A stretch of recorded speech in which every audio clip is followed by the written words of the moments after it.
তো আমরা বন্ধুরা, তোমরা কেমন আছো অবশ্যই কিন্তু কমেন্টে জানাতে পারো। তো তোমরা কিন্তু ভিডিও দেখছো, আমার ভিডিওকে কিন্তু লাইক করছো না, এটা কিন্তু খুবই দুঃখের ব্যাপার। তো এতদিনে আমার মনের ইচ্ছা কিন্তু পূর্ণ হচ্ছে আস্তে আস্তে করে। সেটা হচ্ছে, আমি একটা ভিডিও তৈরি করেছিলাম, যে বলেছিলাম যে আমাদের সাহিত্যিকরা বা লেখকরা যে বইগুলো লিখে গেছেন বা যে গল্পগুলো লিখে গেছেন, সেইগুলোর উপর যদি নির্ভর করে মুভি তৈরি করা হয়, তাহলে সেই মুভি কিন্তু সেরা হবে, সেরা সেরা মুভি হবে। এরকমই একটি মুভি হইচই প্রেজেন্ট, সেটা হচ্ছে ভোগ। তো ভোগ কি তোমরা আগেই শুনেছো সানডে সাসপেন্সে মির্চি বাংলায়। তো ভোগ হচ্ছে অভিক সরকারের লেখা একটা তান্ত্রিক গল্প যাকে বলা হয়, বা ভূতের গল্প। আর সেই গল্পের টিলার এসছে, বা সেই মুভির টিলার এসছে কিন্তু ভোগ।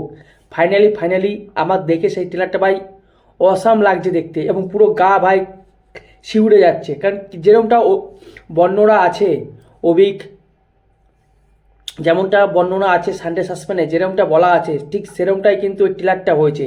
যে মূর্তির দোকান, সুরেশ আগারওয়াল, তারপরে আরও তার তার বন্ধু যেভাবে, তারপর যেভাবে পুজো করা দেখাচ্ছে, সেই যেভাবে তোমরা গল্প শুনেছো, আমিও গল্পটা শুনেছি ভাই, অসাম লাগছে অসাম।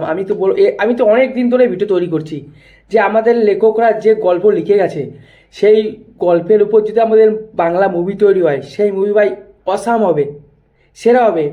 এই যে ভোগ হইচই প্রেজেন্ট তৈরি করলো, এরপরে আমি আশা করবো যে তারানাথ তান্ত্রিক নিয়েও বই তৈরি করা হোক।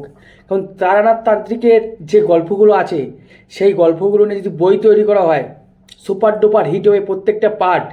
আর এই তারানাথ তান্ত্রিকের যে গল্পগুলো আছে, সেগুলো নিয়ে অনেক বই হবে, অনেক। কেউ মানে বলে বোঝানো যাবে না। এই ভোগটা নিয়ে দেখো, জাস্ট অসাম লাগছে। যেরকম বর্ণনা, যে লাল আলো জ্বলছে, সেই তারপরে সেই মায়ের চরণে পড়ে পুজো দিচ্ছে, ঠিক সেরকমই অদ্ভুত গুমোট একটা ঘরের মধ্যে দেখা যাচ্ছে পুজো দিচ্ছে। তারপরে বলছে, যখন আম, যখন তার কাকাবু আসে নিয়ে বলছে, ডাকুন আপনার পুরোহিতকে ডাকুন, মা শুনেছে, আমার ডাকে মা সাড়া দিয়েছে। যেটা কোথাও না কোথাও ভাই আমার অসাধারণ লাগছে ভাই। কি মানে মানে আমার বিশাল খুশি হচ্ছে, বিশাল আনন্দ হচ্ছে, বিশাল খুশি হচ্ছে, সত্যি কথা বলতে গেলে বন্ধুরা। কারণ আমি তো এটাই চাচ্ছিলাম যে আমাদের গল্পের উপর, যে লেখকরা যে গল্প লিখে দিয়ে গেছে, সেই গল্পের উপর ভিত্তি করে মুভি তৈরি হোক। তো ফাইনালি ভোগ চলে এলো, আমার খুব ভালো লাগছে। তোমাদের কেমন লাগছে কমেন্টে অবশ্যই জানাতে পারো। আর যারা এখনও ট্রেলার দেখোনি, তার ট্রেলারটা দেখে নাও বন্ধুরা, অসাধারণ হচ্ছে। যেভাবে সানডে সাসপেন্সে শুনেছো, সেই একই একই গল্প, একই সব কিছুই একই। এবার শুধু দেখা এবং শোনা, ওইখানে শুধু কানে শুনেছিলে, এটা এখানে চোখেও দেখতে পাবে। যেটা কোথাও না কোথাও ভাই আমাদের বিউটিফুল লাগছে। আর সত্যি কথা বলতে গেলে ভয়ও লাগছে। রাত্রে যদি একা এটা দেখা হয়, আমি সত্যি বলছি, তাহলে মানে বাইরে বেরোতে পারবে না বন্ধুরা। এত ডেঞ্জার হবে এই বইটা। তো বই হবে না, সানডে মানে বই হবে না, হবে, ওয়েব সিরিজ হবে, যাই না। কিন্তু আসুক, যখন আসবে তখন আমি তো দেখবই। যাই হোক, হইচইয়ের ভাই আমি আজকেই নিয়ে নেবো সাবস্ক্রিপশন, তারপর দেখবো এই যাই আসুক, বই হবে আশা করি। খতরনাক লাগছে ভাই, খতরনাক। আমি সেই আনন্দ, কারণ আমার কথা আজকে শুনেছে, আমি সেই আনন্দ। তো তোমরা ঝটপট এই ট্রেলারটা দেখো।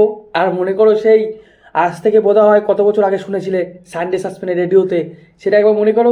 আর তোমরা মনে করতে থাকো যে মানে কত বছর আগে তোমরা শুনেছিলে রেডিওতে, সেটা মনে করতে থাকো বন্ধুরা। আর এখানে যদি আমি অভিনয়ের কথা বলি, অনির্বাণ ভাই অসাধারণ অভিনয় করেছে, অসাধারণ।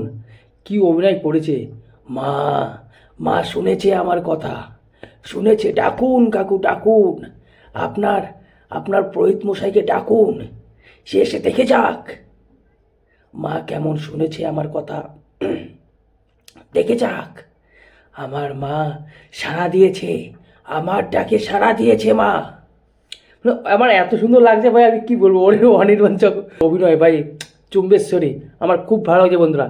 তোমরা একটিবার জাস্ট দেখো, তোমাদের গায়ের লোম পুরো খারাপ হয়ে যাবে। আমি তো বলবো ভাই, এরকম আরও যত লেখক আছে, সেই সমস্ত লেখকদের ভাই, যার গল্প লেখা আছে, সেগুলো নিয়ে যদি বই তৈরি করা হয়, আর সে যদি প্যান ইন্ডিয়া লেভেলে যদি রিলিজ করা হয় না, সুপার ডুপার হিট হবে, সুপার ডুপার হিট। অবশ্যই কার কার একমত, কার কার মনে হয়, অবশ্যই কমেন্টে জানাও। তো রাখছি বন্ধুরা, দেখা যাচ্ছে নেক্সট অন্য কোনো ভিডিওতে। তখন দেখতে থাকো আর সঙ্গে থাকো।